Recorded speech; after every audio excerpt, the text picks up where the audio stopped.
Hello mga kachika, mga kabayan, ito po ulit si Chika Jing, nagbabalik. Ngayon, ang ating topic tungkol sa mga comments ng ating mga kabayan.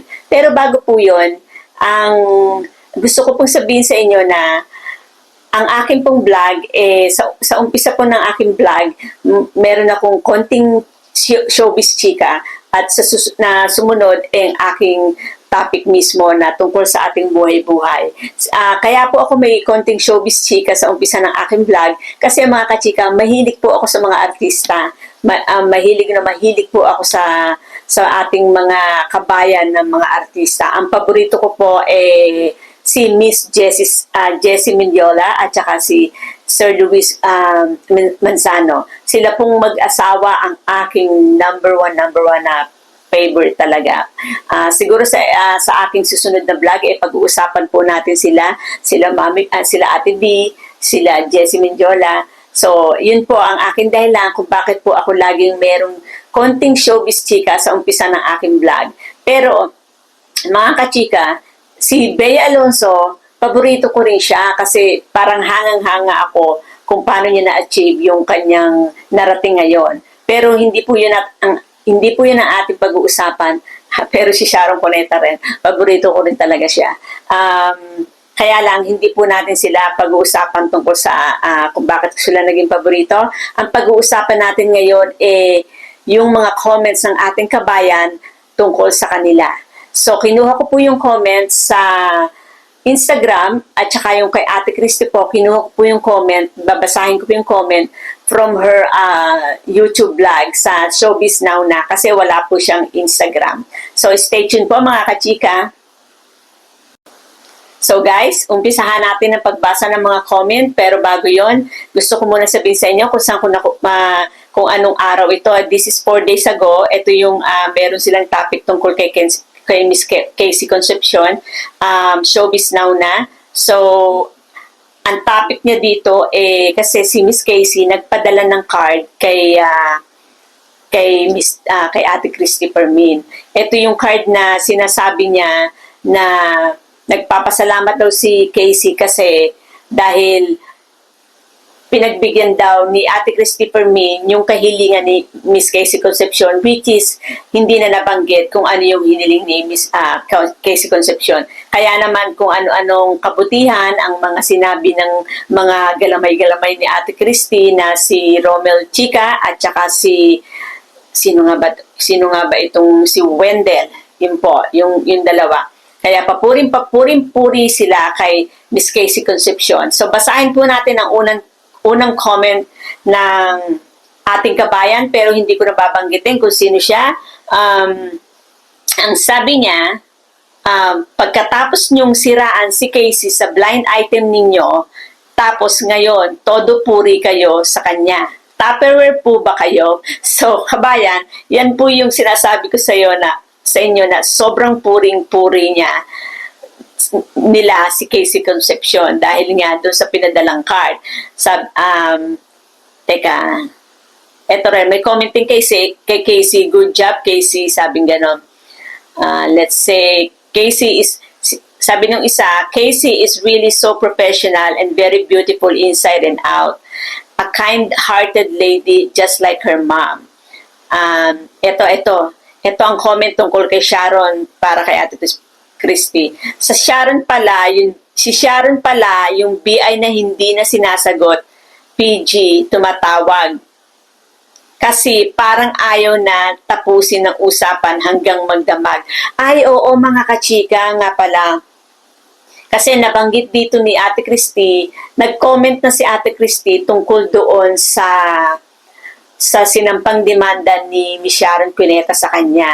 Yun pala, nung may tumatawag sa kanya, tawag daw ng tawag, biniay niya to sa ibang episode niya. Sabi niya, tawag daw ng tawag ito, pero hindi niya sinasagot kasi walang katapusang chika daw pagka sinagot niya. So, yun pala ay si Miss Sharon Cuneta. So, ako lang to, ang tingin ko, may galit na ngayon o masama na ang loob ngayon talaga ni Ate Christy kay Miss Sharon Cuneta. So, siya nga pala yun yung sinasabi ni ni Ate Christy na tawag ng tawag tapos hindi niya sinasagot.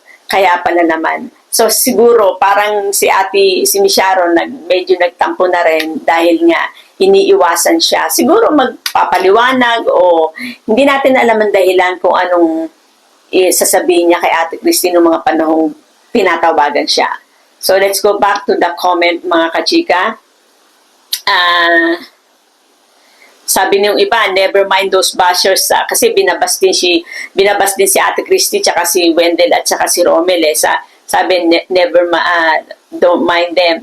Tapos ito, I think we should stop calling Kiko as dating senador. Tapos na yon at hindi na current. There's no need to mention that he was a former senator, hindi naman siya dating presidente. So ito ay para kay Kiko mga kabayan. Nabasa ko lang. So, let's see. So, maraming nagpuri kay Casey talaga. Kahit naman hindi siya nagpadala ng letter, mga kabayan. Talaga namang mabuting bata ito si Casey. Let's see, let's find. Go on lang, Nanay Krusty, watching all the time from Frankfurt, Germany. Tuloy pa rin showbiz linggo. So maraming comment na negative, marami din syempre positive o nagmamahal sa kanila. I like the way Nanay Christy talks. A lot of hugot and from the heart. I love also na the three of you always talked and look back as sa inyong pinanggagalingan. You guys are my favorite celebrities news people. So guys, meron lang akong isang tanong sa inyo. Ewan ko kung sino yung makakasagot nito. Anong nangyari kay Morley Aminio ba yon, yung dati niyang co-host na isa? Anong nangyari sa kanya? Bakit nawala na si Morley? Kasi gusto ko siya mga guys. Please comment down below kung bakit siya nawala sa Showbiz Now na. So let's say, I think I'm gonna read one more comment na patungkol sa kanila. Ito, ang bait ni Casey Concepcion. Imagine siya pa ang nag-reach out. Tapos, laman naman siya ng BI niyo noong nakaraan. So, laman pala si Casey ng BI ng Showbiz Now na noon. Hindi ko rin alam. Although kahit nanonood ako, pero mahina akong kumuha ng mga ganyang hinuhulaan kung sino yung mga BI. So, maghahanap ako ng isang comment. Marami nag-enjoy sa kanyang vlog of course, pero ito isa, sa totoo lang ha, boring ang showbiz world pag wala sila Ate Christy, OG at OOTD. I love OOTD also. So, tama naman, ito lang ang nagpapasaya ng mundo natin ang showbiz. Hindi lang, isa sa nagpapasaya sa atin. So guys, wala akong masyadong, sa dami ng comment dito, parang isa lang yata yung negative na nabasa ko, pero alam ko may mga negative din siyang comments, kaya lang napakaraming comments dito. So, kasi lahat ng comments na nakikita ko, more on Casey Concepcion na talaga namang papuri kay Casey. So, guys, yun po ang comment kay Ate Christy. Puro kay Casey. Napakabuting bata ni Casey talaga. So, susunod naman natin si Miss Sharon Cuneta. Okay guys, so yung kay Sharon Cuneta naman na natin babasahin. Kinuha ko to sa Instagram account niya doon sa unang-unang post. Sa pag pinuksan yung Instagram account niya, may video doon. So, doon ko kinuha itong mga comment na to. Guys, hindi ko alam na idinamay niya pala yung advertising. Nakalagay dito sa isang comment ng ating kabayan, ang sabi, bakit niya idadamay ang advertising? They are not the one who posted it. So, yun ang isa sa comment para sa kanya. Eto, isa pa. If you put ads in fake news spreaders, it means you are supporting them. You are an accomplice. You tolerate and encourage spreaders of fake news. Yan yung sagot dun sa comment nung nagsabi na bakit daw idinamay yung fake news. So, maraming mga kachika, maraming mga positive na comment para kay Ate Shawi dito. I feel you, Sharon and family. The problem here in US is worse because of the First Amendment, ek. Pero disinformation and garbage day in, day out. So, more power, Senator serves them right. So, yun ang ating isa sa, isa sa mga magandang mga comments. Include Christopher Min and others na natutuwa sa chismis para makakain. Thank goodness the Pangilinan family finally fought back. So, laban Senator Kiko about damn time. So, yan yung sinasabi ng ating isang comment sa Christopher Min na bakit daw tinatawag pa siyang Senator Kiko. So, kasi maraming mga kabayan ang tumatawag na Senator Kiko. Yun naman kanya-kanya lang tayo guys kung anong gusto nating tawagin sa ating kapwa, di ba? Halimbawa, ako tawag ko sa inyo, mga kachika, o hindi ko alam kung gusto niyo tawagin ko kayo mga kachika, ako tawag ko dun siyempre sa husband ko, baby. So, kanya-kanya lang tayo kung ang tawag ng ating mga kabayan kay Kiko ay Senator, pagbigyan natin sila, di ba? Kanya-kanya lang tayo. Laban lang, Senator Kiko. Great job, you did the right thing. Good job, Attorney Kiko. See, itong isang kabayan, ang tawag niya, Attorney Kiko, di ba? It's about time, long overdue. So parang ang daming natuwa doon sa pagdidemanda ni Sharon at saka ni Kiko Pangilinan kay Ate Christie.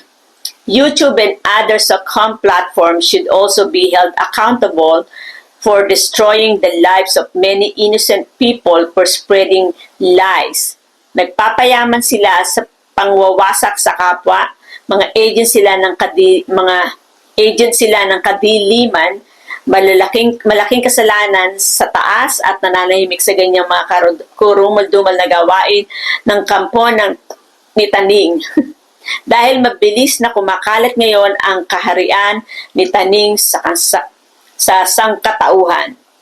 Alam niyo mga guys, mga kachika, itong tawag nito, itong mga platforms na to talaga, maraming sinisira. Tama naman siya, mga kachika. Pero ginagamit kasi nila ito para nga naman kumita ng pera, di ba? So, hindi dinadagdagan nila yung kanilang mga nababasa o yung mga naririnig, or worse, talaga nag-iimbento sila ng hindi totoo. Akin lang mga kachika, ito mga nababasa ko to sa comment, kasi mahirap tayo maghusga ng tao, mga kachika. Hindi natin sila kilala, mga artista, di ba? Marami rin silang pinagdaraanan. So, ang hirap natin husgahan. Kung tayo nga lumugar sa sarili nila, di ba? Mahirap, hindi natin alam. So, basahin pa natin tong isa. Yung mga ayaw sa ginawa ni Senator, obvious na mga guilty din na nagpapanglait at bastos. Mabuti yan ng mga madala. Way to go. So, napakaraming good comments para kay Ate Shawi dito. Salamat po sa aksyon na ginawa ninyo.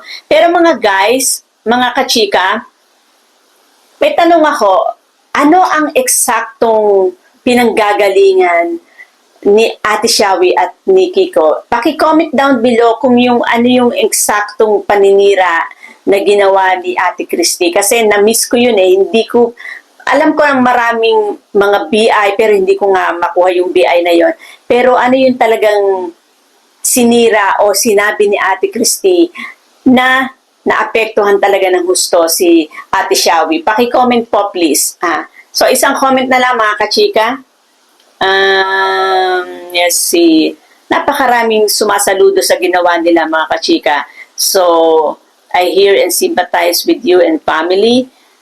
Maraming vlogger and social media influencer na feeling entitled. No one is entitled to humiliate anyone. No one is entitled to hurt someone. That's right naman talaga. Tama naman. Christopher Min needs hush money. Fortunately, actors nowadays don't believe it. So, it's about time. So, mga kachika, this is 500 plus comment na siguro 95% nito ay puro positive. So, yun po ang ating comment tungkol kay Miss Ate Shawi. Positive, a lot of positive po para din kay Ate Christy. Marami rin positibo. So, hating-hati po talaga. So, tumungo naman po tayo kay Miss Bea Alonzo. Eto guys, babasahin po natin. Galing po ito sa kanyang Instagram, yung pong picture niya na I think na model siya ng BPI. Kasi alam ko, kinuha siya ng BPI bank para maging endorser. So she has 1,050 comments here. Babasahin ko po ang mga ilan-ilan dito. Medyo sad ako kasi paborito ko talaga si Miss Bea. So, hindi naman ako bias, kaya lang, ito ang unang comment na nakita ko.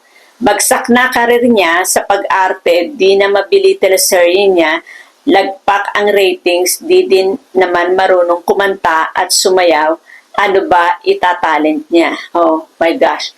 Nakakasakit naman, grabe naman kabayan, hinay-hinay naman sa comment, no? At the end of the day, may kinikita siya mga kabayan, di ba? Kahit ganyan ang sinabi nyo. So, ito pa. I've watched all of Ogis Diaz episodes of Showbiz Update. I couldn't remember that he said anything bad about Bea Alonzo. So, guys, ako din, hindi ko nakita yung siguro na-miss ko, no, kung may sinabi si Papa Odge na hindi maganda kay Bea, siguro na-miss ko yon, pero wala akong nakita na masama ang sinabi ni Papa Odge tungkol sa kanya.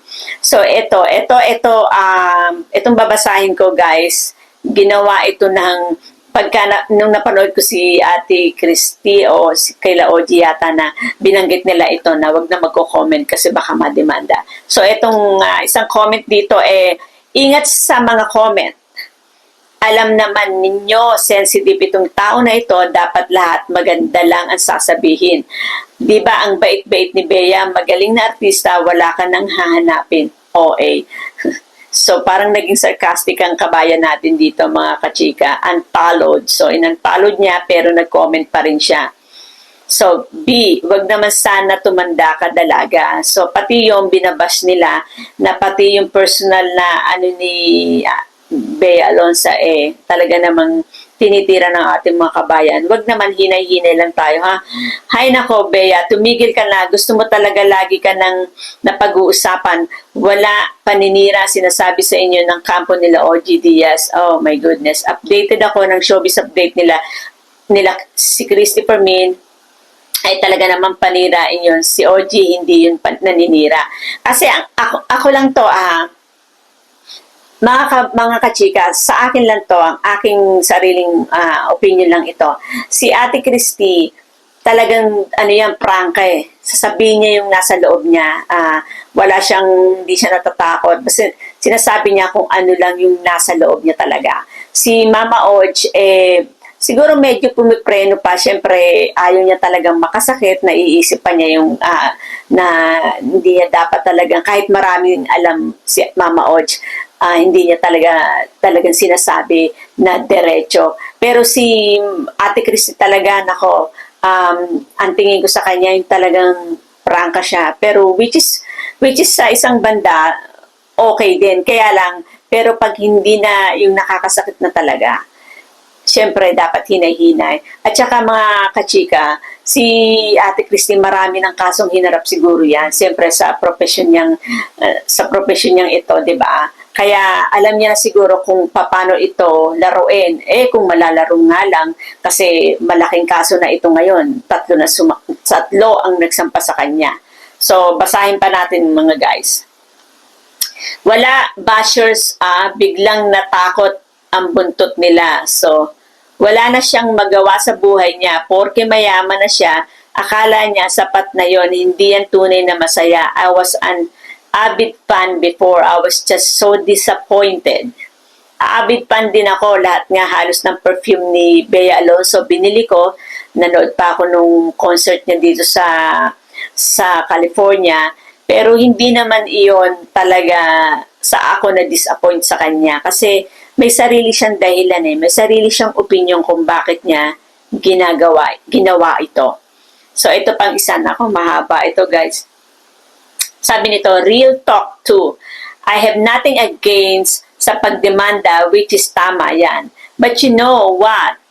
Nang ikaw ang laging kawawa sa mga past relationship mo, especially si Gerald na bagsak na, yun mama na nagpa-interview ka pa, now na ang na-realize ng mga fans mo na may bad attitude ka. Imagine lahat ng ex mo, ikaw ang bida, bakit di ka nagsampa ng kaso? Kasi maganda, di ba, para sa'yo? Hypocrites. Gusto mong always kabig ng kabig. Si Gerald halos masira ang buhay, walang sinabi against you. Parang ganon mga kachika. O pati yung nakarana, ibalik din ha. Ay nako guys, nakakalungkot ang mga comment kay Bea Alonzo. Napakaraming nega comments, maraming bashers. Parang hindi ko yata makayang maituloy ito. Parang obligasyon pa ni Bea magpasalamat kay Fermin at Ogie dahil public figure kuno siya. Mga Pinoy talaga, kahit kailan, utak munggo. Naging kasali tayo doon, mga chika, naging utak munggo tuloy tayo nito. Ano ba yan? Ito ang gusto ko kay Bea. Kahit binabas siya, open pa din sa lahat yung comment section niya. Tularan sana ng ibang artista si Bea. Ay, thank goodness naman. May magandang comment dito mga kachika. May one positive. Which is true. Hindi niya isinarado yung comment niya dito kasi hindi siya, alam mo yun, hindi niya ikinahihiya o anuman ang mga pangit na comment para sa kanya. Diyan mo malalaman kung sino ang takot sa basher, sabi ng isang comment. Basahin natin yung comment under that comment. Mabuting tao kasi siya, kilala niya ang sarili niya at hindi siya nagpapa-apekto sa mga maling paratang sa kanya. Another good comment mga kachika, professional lady. Hala, actually, yung isa naka-on din. Umaabot ng 2K ang comments ng bashing dahil kay Bea, pero tahimik lang siya. So guys, meron din naman sino nga yun, mga kachika, ha? Eh di naman kasi siya nagbabasa. How would you get affected sa isang bagay na di mo naman nakikita? Tama naman, kasi kung hindi ka nagbabasa, hindi mo talaga makikita. Pero nakikita yan ng sekretary niya o ng mga kaibigan niya o kung sino man na nakapaligid sa kanya. At siyempre, hindi maiiwasan nilang pag-usapan yan, di ba? Katabi mo ba siya habang nasa IG siya? Paano mo nasabi na hindi siya nagbabasa? Tama naman. Keep your head up high, Queen Bee. You are known to be very patient and kind no matter what have thrown to you. But this time, they really deserve it. I cannot really understand why they keep doing these things to you. Be strong and may God bless you. So, yun lang. So, mga kachika, yun ang ating huling comment para kay huling comment na nabasa ko para kay Miss Bea Alonzo. So, anong masasabi niyo mga kachika? Parang hating-hati naman ang ating mga nabasa. May mga positibo, may mga negatibong comments. Pero kay Miss Bea Alonzo, parang ang dami kong nabasang negative. Pero sabihin ko lang to, ako para kay Miss Bea Alonzo, na-meet ko talaga siya, napakabait na bata. So hindi ko maubos maisip na ganun na lang ang comment para sa kanya. Kasi guys, mga kachika, pag naman tayong basta-basta magko-comment ng talaga namang below the belt, kasi hindi natin alam ang pinanggagalingan nito kung sakasakali man na kung ano-anong mga pinagsasabi ng ating mga kabayan na talaga namang bashers na. Okay, so alam niyo mga kachika, si Miss Bea Alonzo, kahit maraming negatibong comments, marami pa rin siyang blessings. Kaya, hindi, alam mo, hindi siya maaapektuhan nito. Marami na siyang narating. Yun nga lang, pagdating sa love life, medyo hindi pa niya nakikita yung talagang para sa kanya. Pero mga kachika, hindi pa huli ang lahat. Isang araw makikilala niya itong para sa kanya. Kasi naniniwala ako na merong para sa atin na nakalaan. 'Di ba? Kahit kanino man tayo magkaroon ng iba't ibang relasyon, meron isa na para sa atin. Yung mga nakarelasyon natin, yun ang mga kachika, ang mga nagbibigay ng tibay sa atin. Kasi nga yung mga karanasan natin na naranasan doon sa ating mga nakaraan. Kaya pagdating ng panahon na matagpuan ni Miss Bea Alonzo yung para sa kanya, matibay na talaga siya. Pero kay Ate Shawi, kay Kiko, kay Senator Kiko, mabuhay din po kayo. At saka po kay Ate Christopher Min, mabuhay din kayo. Maraming salamat sa inyong pakikinig. Sana wag po kayong magsawang makinig. Sana po tinatapos niyo po yung aking video. And please don't forget to hit like. At saka po please comment down below kung may mga comment po kayo, may mga tanong, tapos yung mga tanong ko po para po sana po masagot nyo rin po. At saka please don't forget to subscribe, and kung nasan po man kayo ng sulok ng mundo, magandang gabi, magandang araw, magandang umaga po. Ito po si Chika Jing. Maraming salamat sa ating konting showbiz chika. Salamat po.